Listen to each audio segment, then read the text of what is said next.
was basically doing away with the tourist deferments, where all of a sudden the kids who were in college, who kind of felt a little bit protected, well, the war's going to end before I get there. All of a sudden it became real to them, and they were the ones who had the time, had the money, had the organizational ability to stage these protests, whereby the blue-collar kids who had gone 65, 66 and stuff like that, I don't think had the organizational ability or,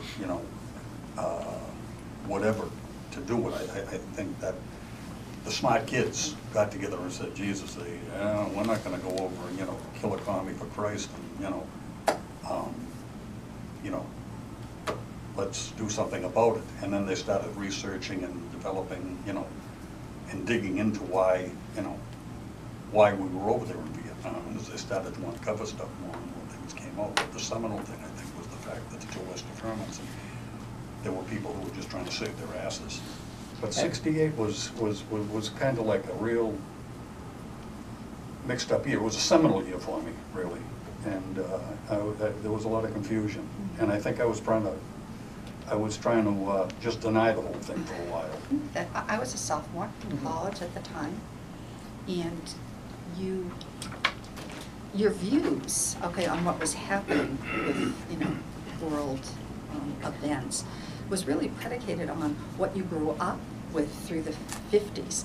And there was the big scare of, communism. I mean, we would have drills, to hide under our desks. There were bomb shelters that were being built in basements, so that when, you were hearing that we are in this war, we are engaged with this because this is the communist threat, so this is the right thing to do. So you're believing that it's the right the right thing to do. And as my brother said, we were brought up with my dad, very patriotic, and so that's the way you go. So you have a tendency to sort of believe what the government is telling you about their engagement in this war. Of course, there's a lot of lies, unfortunately, that you learn later. But as it started to come close to home was when being in college and it became more real, and you wondered, well, what in the world is going on there? Because I would have girls that I was friendly with, and I can remember vividly one, this girl, coming breaking down in tears. She just learned that her brother was killed. And so that was like the first person that was like, it was like a close connection.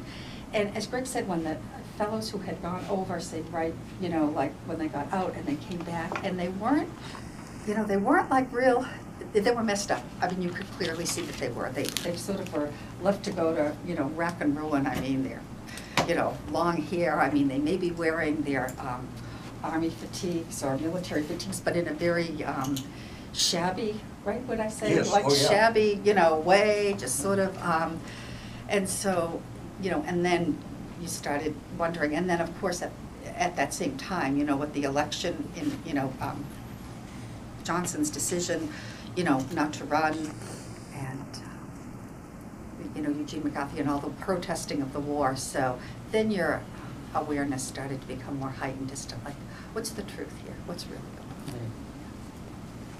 Do you feel like you were questioning that in '68, or do you feel You like started. that I think it was sort of like when you were beginning to question everything. I sort of deem like '68 is when your whole world sort of fell apart as far as here, because you were brought up to believe in, the authority figures, and what those authority figures were telling you was, was the truth, and now you're learning that no, it's not.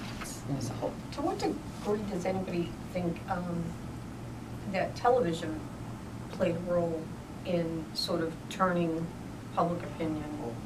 God, huge. Oh, yes. Huge. I mean, Yeah, the first time that war was ever really televised, I think, that you really saw that brought home. And some of those graphic photos, Remember the guy lit himself on fire, yeah. the Buddhist monk, early in '64? Yeah. 64, and then we had a couple of I got the people, date, but it's around. we had a couple of people, there was a lady who set herself on fire in protest also Yeah. in the United States.